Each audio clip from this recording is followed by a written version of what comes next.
Apparently, Elsevier recognized that order sets were not living up to their potential.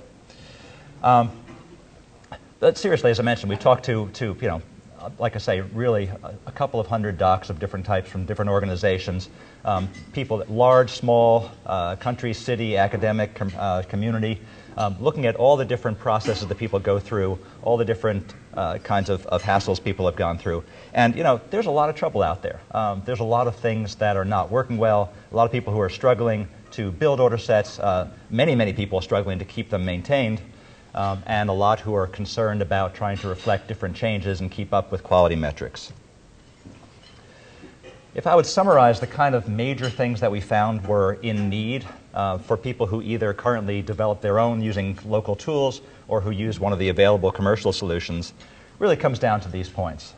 And the first three are all about making this practical and usable. Clinicians' usability. A lot of the order sets that people were seeing were just too long.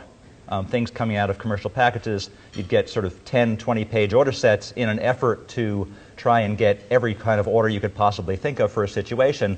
What you often wind up with is a document that's kind of, frankly, unusable by the clinician. So there needs to be some way to have something that gives you the chance to have all the things you're likely to use, but also keeps it concise, keeps it well organized, so that when you're a doc using one of these things, you can actually go out and take the order set and actually order from it quickly and easily. The second practical workflow thing is about all the work done in authoring and managing these.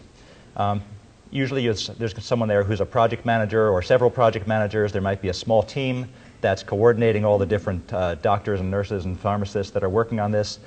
Somebody has to keep track of assigning all the tasks, keeping track of when the set has been done, monitoring the review process, making sure that things are actually kept up to maintenance intervals so you don't come in now and say, hey, we haven't looked at this order set in 6 years. So trying to look at all these different workflows, they're pretty complex. There are ways to systematize them. There are ways to make them more repeatable. There are ways to make them easier. So we were concerned about that. And the third probably big work area is reviews and collaboration. We've had a lot of people telling us, yeah, I was assigned to review this order set, and I put in 7 comments, and then I never heard from anybody again, and the order set came out, and they weren't paying attention to any of my comments.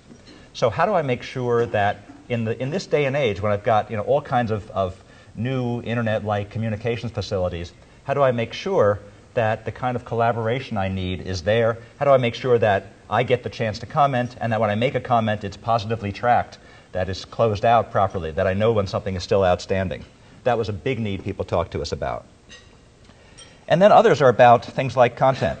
How do I tie orders to specific quality measures? When new measures come out, how do I know that my orders are reflecting them, or how do I know if I need to change something?